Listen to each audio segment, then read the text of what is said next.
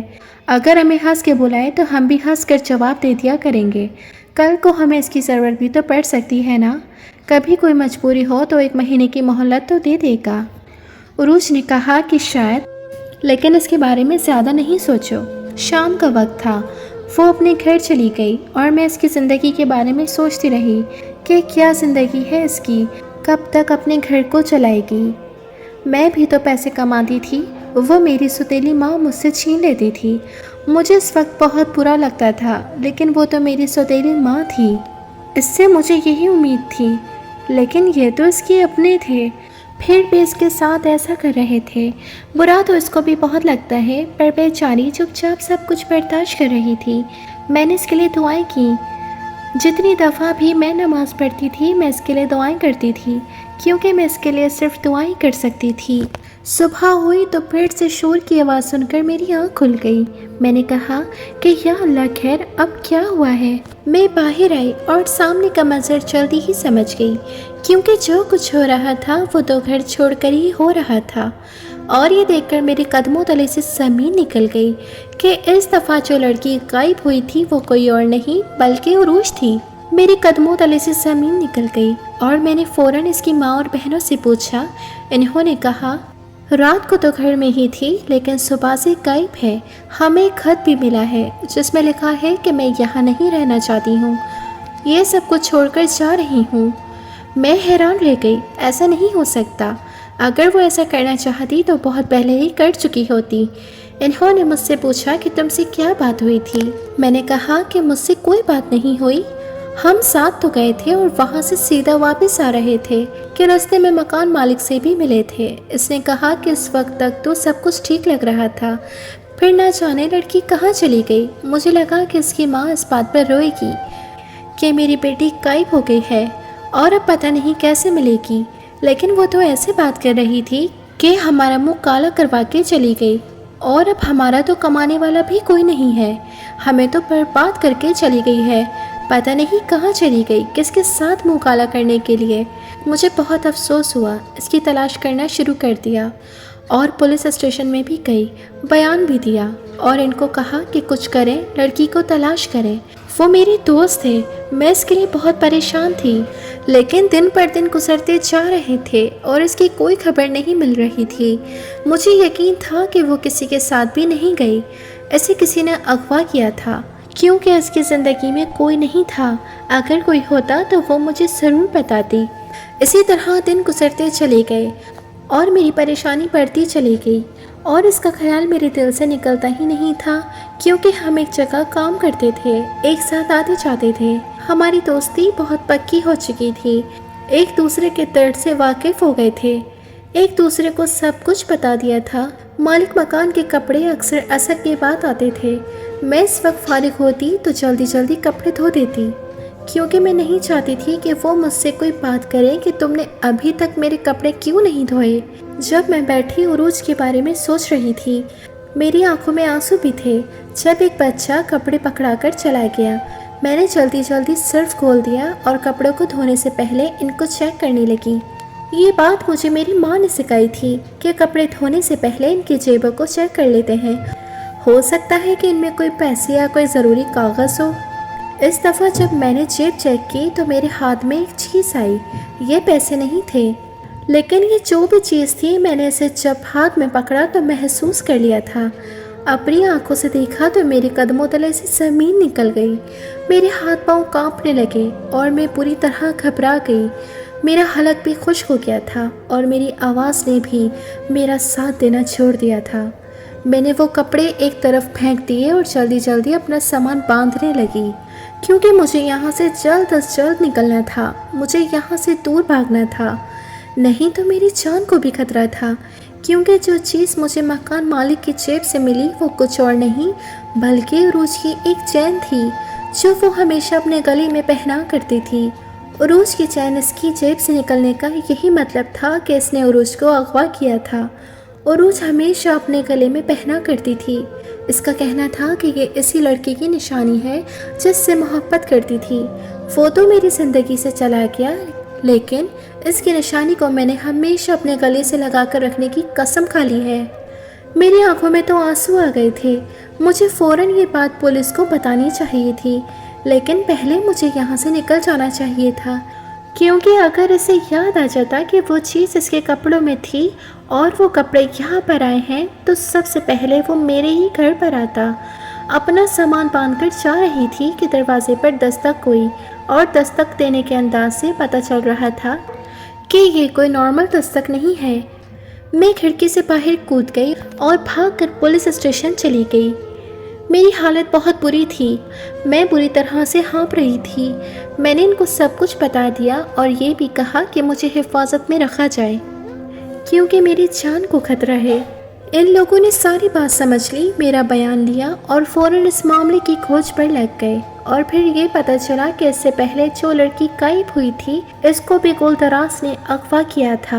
وہ محلے کی خوبصورت لڑکیوں کو ایسے ہی اغوا کر لیتا اور جب تک اس کا دل نہ بھرتا ان کو ایسے ہی اپنے پاس رکھتا، اور اس کے بعد ان کو جان سے مار دیتا۔ وہ پورا سرور تھا، لیکن ابھی اس کی رنگین مزاجی ختم نہیں ہوئی تھی۔ پولیس نے اس کو آ کر پکڑ لیا اور اس پہلی لڑکی کو تو بچا نہ سکے، وہ اس دنیا سے جا چکی تھی، لیکن عروج کو بازیاب کروا لیا گیا تھا۔ اس کے جسم میں صرف چند سانسیں تھیں، لیکن اس کو بچا لیا گیا تھا۔ اس کی ماں نے اسے گھر میں رہنے سے انکار کر دیا اور کہا کہ یہ میرے گھر میں نہیں رہے گی، نہیں تو اس کی وجہ سے میری باقی بیٹیوں کے رشتے نہیں آئیں گے۔ میں اس کو اپنے گھر لے آئی اور اس کی حالت بہت بری تھی۔ 7-8 مہینے تک بھی وہ ٹھیک نہیں ہو رہی تھی، کیونکہ ٹھیس اس کے دل پر لگی تھی۔ کسی طرح میں نے اسے سنبھالا اور زندگی کی طرف واپس لے آئی، اور اس کے بعد اسے اپنے ساتھ وہاں سے لے گئی۔ ہم لوگ دوسرے شہر میں چلے گئے اور اب ہم لوگ ساتھ رہتے ہیں۔ وہ پہلے جیسی تو نہیں رہی، وہ بھی زندگی کی طرح واپس نہیں آتی۔ وہ زندہ تو ہے، لیکن وہ جی نہیں رہی۔ اس کو دیکھ کر مجھے بہت برا لگتا ہے۔ اسے بچا تو لیا پر کوئی فائدہ نہیں ہوا، لیکن ڈر جاتی ہوں جب مجھے یہ پتہ چلتا کہ وہ بھی اس دنیا سے چلی گئی ہے۔ اس لیے کم از کم وہ میرے ساتھ تو ہے۔ زندگی اسی طرح گزر رہی ہے، ہم دونوں ہی ایک دوسرے کا سہارا ہیں۔ دنیا میں ایسے بھی ظالم لوگ ہوتے ہیں۔ سوچتی ہوں کہ اس کا بہت برا انجام ہونا چاہیے تاکہ دوبارہ کبھی وہ کسی کی بیٹی کے ساتھ ایسا نہ کر سکے۔ اللہ پاک تمام لڑکیوں کی عزت کی، ان کی جان و مال کی حفاظت فرمائے، ان کو ہمیشہ اپنے امان میں رکھیں، آمین ثم آمین۔ ان کو ہمیشہ اپنے امان میں رکھیں، آمین ثم آمین۔